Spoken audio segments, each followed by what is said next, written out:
Durante años, Nokia fue algo más que una empresa tecnológica. Era el estándar de toda una industria. A principios de los años 2000, uno de cada 3 teléfonos móviles vendidos en el mundo llevaba su nombre. Sus dispositivos eran fiables, resistentes, fáciles de usar.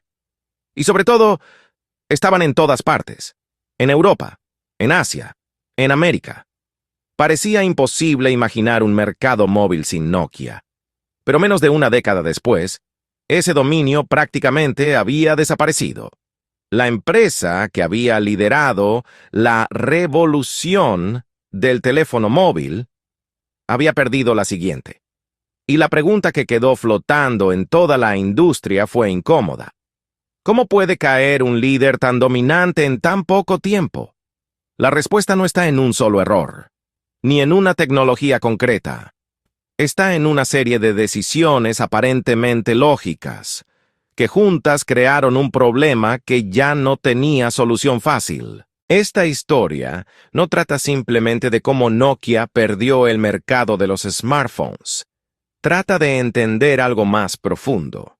Cómo una empresa que lo tenía todo, tecnología, marca, distribución y talento, puede quedarse atrapada en su propio éxito. Y cómo algunas decisiones que parecen prudentes en el momento terminan creando riesgos invisibles, porque cuando todo parece funcionar, el coste oculto de no cambiar puede ser enorme, y eso es exactamente lo que empezó a ocurrir dentro de Nokia. Aunque, desde fuera, todavía nadie lo veía. Para entender lo que ocurrió después, primero hay que entender la posición que Nokia tenía. Durante los años 90 y principios de los 2000, Nokia dominaba la industria móvil. No era solo un fabricante más. Era el líder indiscutible. Su catálogo cubría prácticamente todos los segmentos del mercado, desde teléfonos básicos hasta dispositivos más avanzados. Su cadena de suministro era extremadamente eficiente, y su presencia global era difícil de igualar. Mientras otras compañías intentaban ganar cuota, Nokia ya estaba gestionando escala. Ese dominio generaba algo muy poderoso: confianza interna. La empresa sabía fabricar, sabía vender, sabía competir y, sobre todo, sabía cómo funcionaba el negocio. Durante años, ese modelo había funcionado. Cada nueva generación de teléfonos mejoraba la anterior. Pantallas un poco mejores, baterías más duraderas, diseños más compactos. La lógica de la industria parecía clara. Los teléfonos evolucionaban gradualmente, paso a paso. Pero mientras Nokia perfeccionaba ese modelo, algo empezaba a cambiar. No de forma evidente, no de forma inmediata, pero lo suficiente como para alterar las reglas del juego. El teléfono móvil estaba a punto de convertirse en otra cosa, y ese cambio no encajaba fácilmente dentro del modelo que había hecho grande a Nokia. A mediados de los años 2000, Nokia ya trabajaba en teléfonos cada vez más avanzados. Tenía cámaras, tenía conexión a Internet, tenía aplicaciones.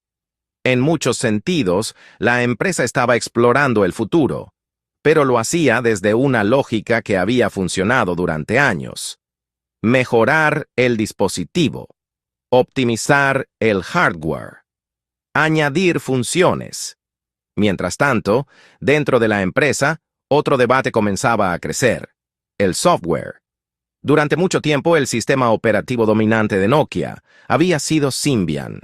Era potente, flexible, y estaba profundamente integrado en la compañía. Pero también era complejo, difícil de desarrollar, y cada vez más difícil de adaptar a nuevos tipos de interfaz. En aquel momento, esa limitación no parecía crítica. El mercado seguía funcionando como siempre.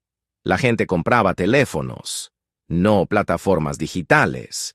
Pero en 2007 ocurrió algo que cambiaría la percepción de lo que podía ser un móvil. Apple presentó el iPhone.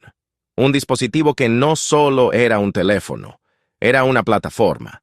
pantalla táctil, sistema operativo pensado para aplicaciones, interfaz diseñada para el usuario. En ese momento, dentro de Nokia, la reacción no fue pánico, fue escepticismo. El iPhone parecía interesante, pero también caro, limitado, dependiente de un modelo que aún no estaba claro que funcionara a escala. Desde la lógica del mercado de entonces, esa reacción tenía sentido. El problema es que el cambio no era solo tecnológico, era estructural. Y mientras Nokia seguía optimizando su modelo, el mercado empezaba a reorganizarse alrededor de otro. Durante algunos años, Nokia todavía mantenía una enorme cuota de mercado. Desde fuera, nada parecía indicar una crisis inmediata. Pero dentro de la compañía, el problema comenzaba a hacerse visible. Symbian se volvía cada vez más difícil de desarrollar. Los equipos internos trabajaban en múltiples proyectos paralelos. La estructura organizativa era compleja y cada nueva generación de dispositivos tardaba más en llegar al mercado. Mientras tanto, los competidores avanzaban con una lógica distinta.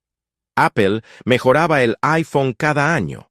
Google impulsaba a Android como una plataforma abierta para fabricantes. La industria empezaba a reorganizarse alrededor de ecosistemas de software, aplicaciones, desarrolladores, plataformas. En ese nuevo entorno, el hardware ya no era suficiente, pero Nokia seguía operando con la mentalidad de la generación anterior de móviles. Y cuando finalmente decidió cambiar de estrategia, el margen de maniobra ya era mucho menor. En 2011, la compañía anunció una alianza estratégica con Microsoft. Su futuro smartphone se construiría sobre Windows Phone. Era un intento de reiniciar el juego. Pero para entonces, el mercado ya había tomado otra dirección. iOS y Android dominaban el ecosistema de aplicaciones. Los desarrolladores ya estaban concentrados en esas plataformas. Y cambiar esa dinámica requería algo que Nokia ya no tenía: tiempo. En los años siguientes, la posición de Nokia en el mercado de smartphones se debilitó rápidamente. Las ventas cayeron, la cuota de mercado se redujo, y la empresa empezó a perder relevancia en el segmento que estaba definiendo el futuro de la industria.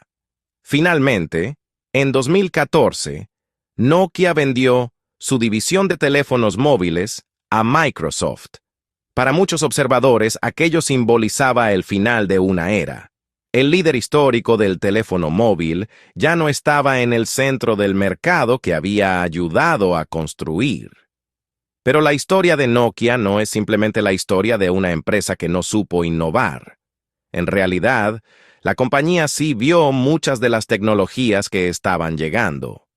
El problema fue otro: la dificultad de transformar una organización gigantesca, mientras todavía está ganando en el modelo anterior. Este patrón aparece una y otra vez en la historia empresarial. Las empresas no suelen fracasar porque ignoren completamente el futuro. Fracasan porque el presente sigue funcionando demasiado bien. Cuando un modelo domina el mercado durante años, cambiarlo implica riesgos enormes. Ingresos que pueden caer, productos que pueden fracasar, equipos que deben reorganizarse. Por eso, muchas compañías retrasan el cambio, no porque no lo vean, sino porque el coste inmediato parece demasiado alto. El problema es que el mercado no espera, y cuando el cambio finalmente se vuelve inevitable, a veces ya es demasiado tarde. La caída de Nokia no fue un accidente aislado. Fue un ejemplo más de una dinámica que se repite en muchas industrias.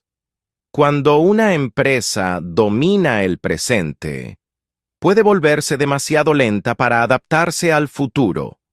Y en mercados tecnológicos, el mercado no perdona, porque la próxima decisión aparentemente lógica puede ser la que determine quién lidera la siguiente década y quién desaparece de ella.